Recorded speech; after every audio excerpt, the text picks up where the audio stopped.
The 13th of August, Priti Patel, the International Development Secretary, flies to Israel with her family for 13-day visit she later describes as a holiday, paid for by herself. The 3rd of November, the BBC reveals she held a number of meetings at which official departmental business was discussed, including with the leader of one of Israel's main political parties. The BBC also reports that Ms. Patel was accompanied by Lord Pollack, president of Conservative Friends of Israel, CFI, which has close links with wealthy Tory donors. The revelation triggers accusation that she has broken ministerial rules by failing to tell the Foreign Office about government business conducted overseas. However, Theresa May's official spokesman denies any controversy, insisting Ms. Patel had simply taken the opportunity to meet some people and some organizations. Asked if the Prime Minister was concerned by the allegations, he replies there is no investigation taking place. Later, Ms. Patel insists the allegation that she kept the Foreign Office in the dark is false, telling a reporter Boris Johnson knew about the visit. The 6th of November, the cabinet minister issues a lengthy statement accepting the visit did not accord with the usual procedures. She adds, "I am sorry for this and I apologize for it." She reveals she undertook no fewer than 12 meetings while in Israel, including with Benjamin Netanyahu, Israel's prime minister, the country's security minister and the foreign ministry's chief diplomat. The statement admits the Foreign Office was not informed about the meetings, contrary to her earlier claim. Ms. Patel is given a face-to-face reprimand by the Prime Minister and reminded about her responsibilities under the Ministerial Code. But Ms. May's spokesman denies her actions are a resigning matter, saying the important point here is that no UK interests were damaged.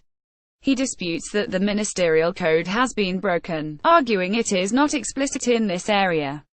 The Cabinet Secretary is asked to make it clearer. Asked if the Prime Minister had not known, for more than 2 months, that her minister had met Mr. Netanyahu, a foreign head of state, the spokesman replies that is correct. The 7th of November, the BBC reports that Ms. Patel, unknown to Number 10, discussed funneling foreign aid cash for Syrian refugees through the Israeli Defense Force. The Foreign Office says it rejected the plan, because it involved humanitarian operations in the Golan Heights, illegally occupied by Israel since 1967. During an urgent question in the Commons, Tory MPs failed to support Ms. Patel, but the minister is absent, having flown to Africa on a pre-arranged visit. Later, it is revealed she held 2 further meetings after her holiday, in September, with Israel's security minister and the chief diplomat, the former on the House of Commons terrace. It is reported that Lord Pollack, who is also chairman of a lobbying group, attended Ms. Patel's earlier meetings with members of the Israeli government. The 8th of November, Downing Street orders Ms. Patel to cancel meetings and return home immediately from Kenya, amid a growing belief that she will be sacked. The Israeli Haaretz newspaper reports that she also visited an Israeli military field hospital in the occupied Golan Heights. Number 10 denies it instructed Ms. Patel not to publicize the September meeting with Yuval Rotem, the diplomat, to avoid embarrassing the Foreign Office, but accepts it knew about it.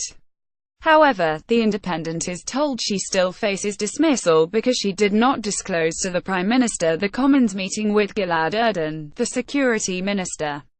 Number 10 also denies that Ms. May knew, in August, about the meeting with Mr. Netanyahu and the plan for UK aid to be passed through the Israeli army.